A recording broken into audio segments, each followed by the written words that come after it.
I 29, male. I've been with my girlfriend for 4 years.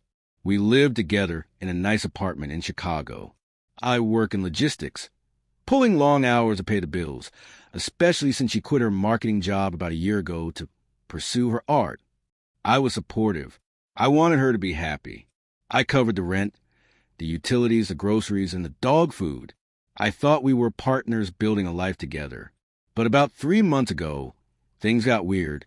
She started guarding her phone like it contained state secrets. She was suddenly networking late at night. Then came the vocabulary shift.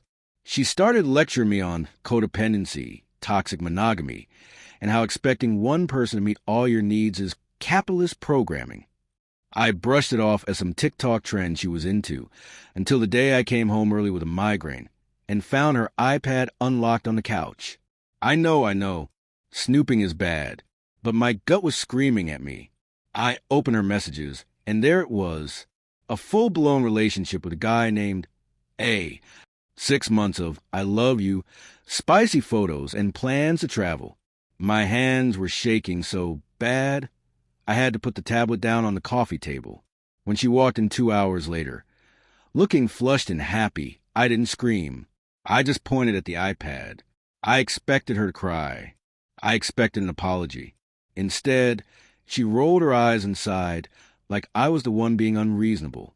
She dropped her bag and gave me this condescending look. I was waiting for the right time to tell you, she said calmly. I didn't want to hurt your feelings, but since you invaded my privacy, we're doing this now. Isn't a mistake. He's my secondary partner. You're my primary. This is polyamory. It's my orientation. If you really love me, you'll do the work to deconstruct your jealousy. I was floored. I told her, you cheated. You lied for 6 months. She didn't skip a beat. It's not cheating if it's who I am. You provide stability and a home. He provides excitement and intellectual stimulation. It's a hierarchy. You should be happy for me. It's called compersion. She spent the next hour twisting reality until I didn't know which way was up. She told me that breaking up with her would make me a bigot who doesn't respect her identity. She threw in that she couldn't afford to move out. So if I ended it, I'd be making a marginalized creative homeless in the middle of winter. She weaponized my own empathy against me. She knew I hated conflict. She knew I loved her. She gave me an ultimatum. Are you going to be an adult and evolve, or are you going to throw 4 years away because of your fragile male ego? You have to accept it. Something inside me broke. It wasn't a loud break, just a quiet snap. She didn't want polyamory. She wanted permission to cheat while I subsidized her life. She wanted to eat her cake and have me hold a plate. I forced a smile. Okay, I said, you're right. I've been closed-minded. I'm willing to learn. She hugged me, looking so smug it made my stomach turn. She spent the next week drafting rules. I wasn't allowed to ask about her time with him. I had to give her 24-hour notice before I brought anyone over. She, however, could come and go as she pleased. 2 weeks later, on a Friday night, I grabbed my keys. Where are you going? She asked from the couch. A meetup, I said, for the local polyamory community. You said I needed to educate myself. I want to meet other people living this lifestyle, so I can understand you better. She looked uneasy.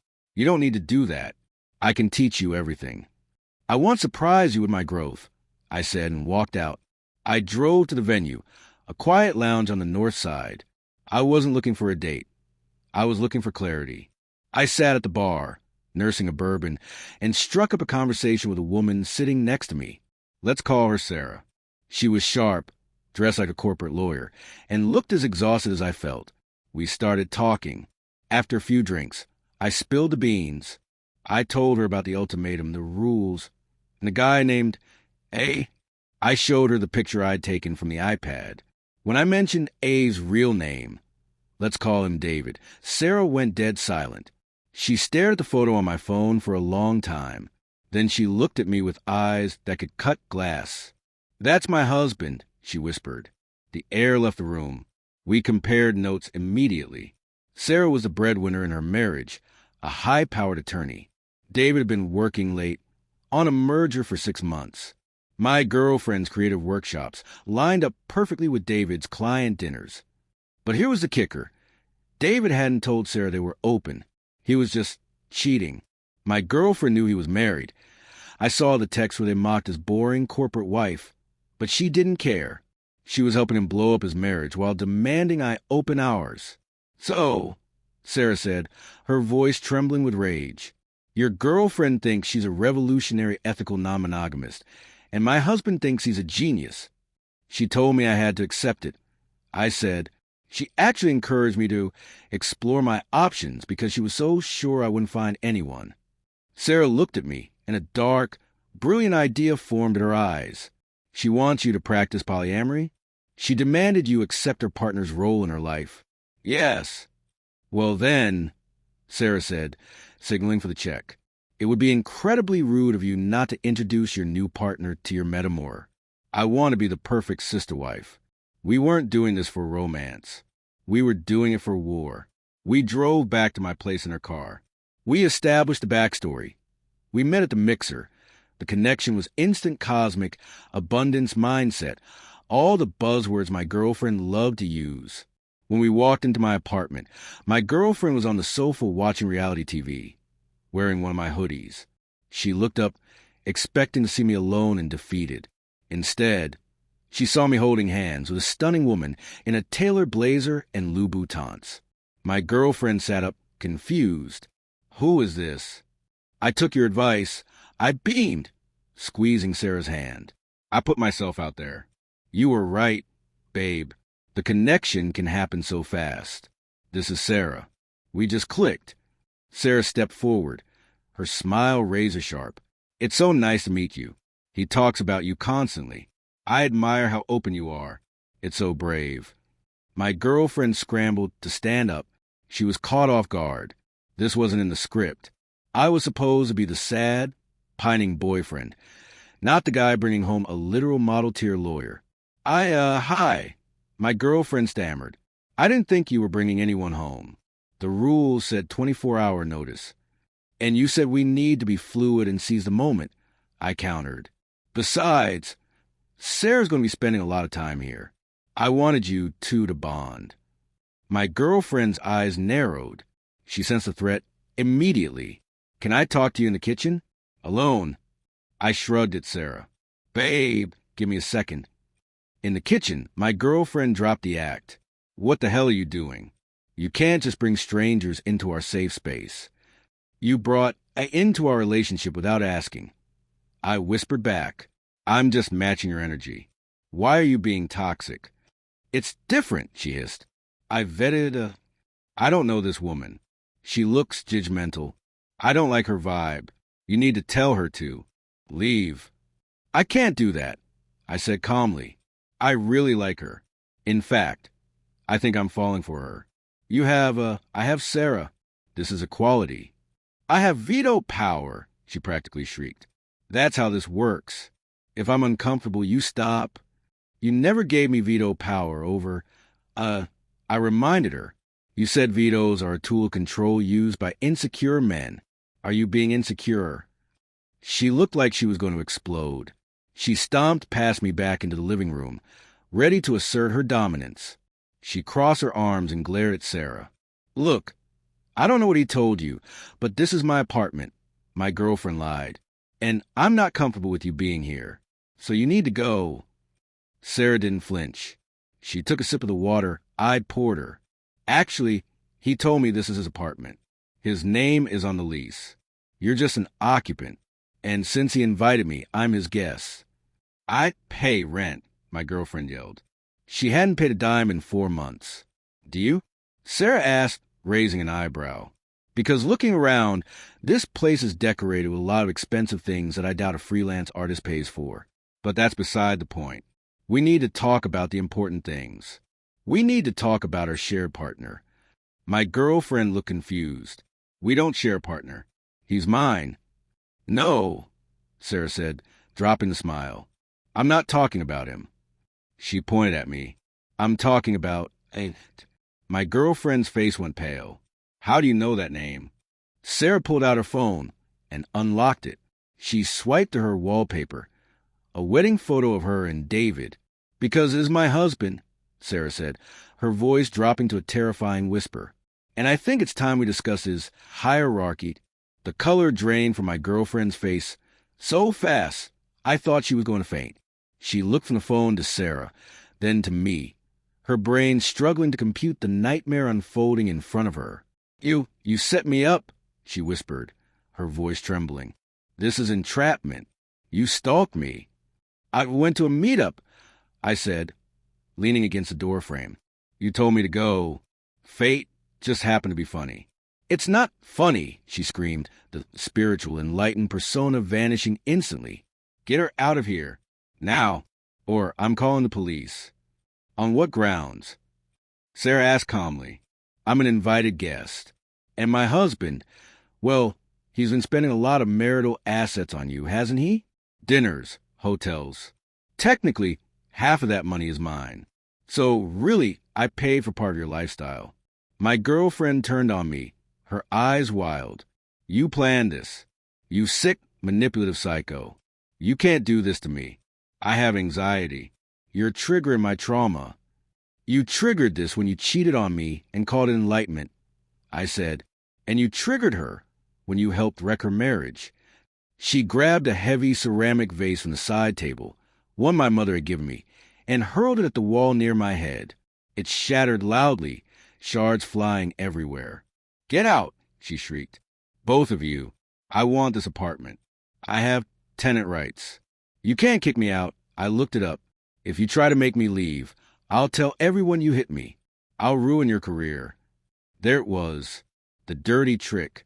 She was willing to destroy my life with a lie. Because she got caught.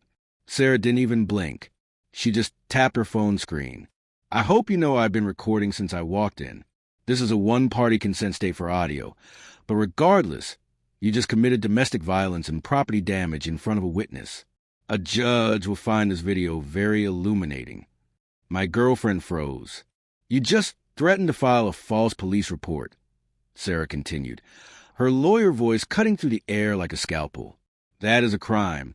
You just destroyed his property. That is a crime. And regarding your tenant rights, I stepped forward.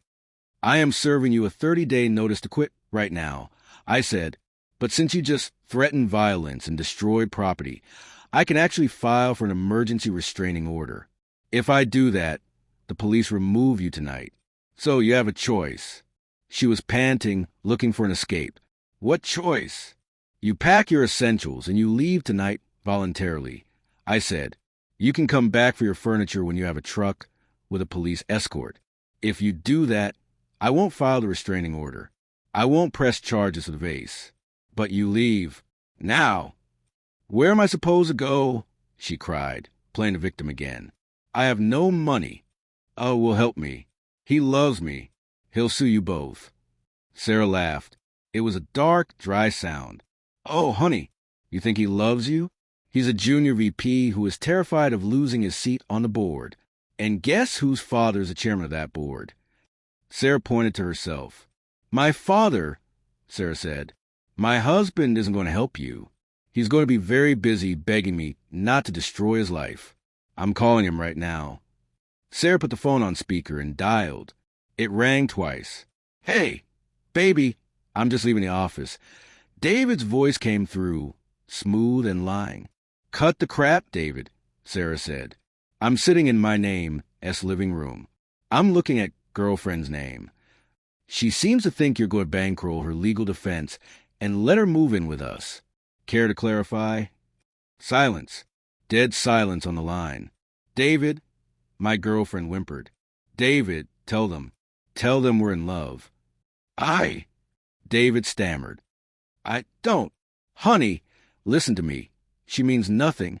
It was just a fling. I was going to break it off. Please don't do this.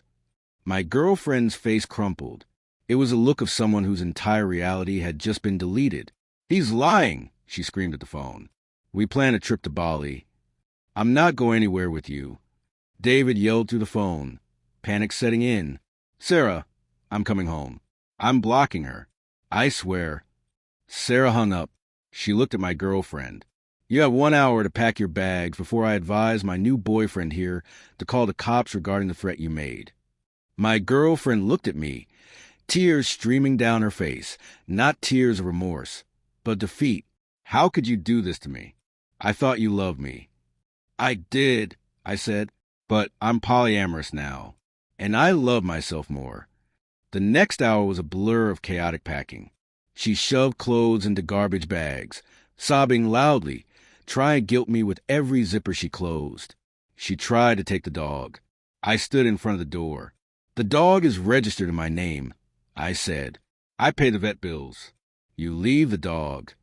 She screamed that I was abusive, that I was stealing her baby, but she knew she had no leverage.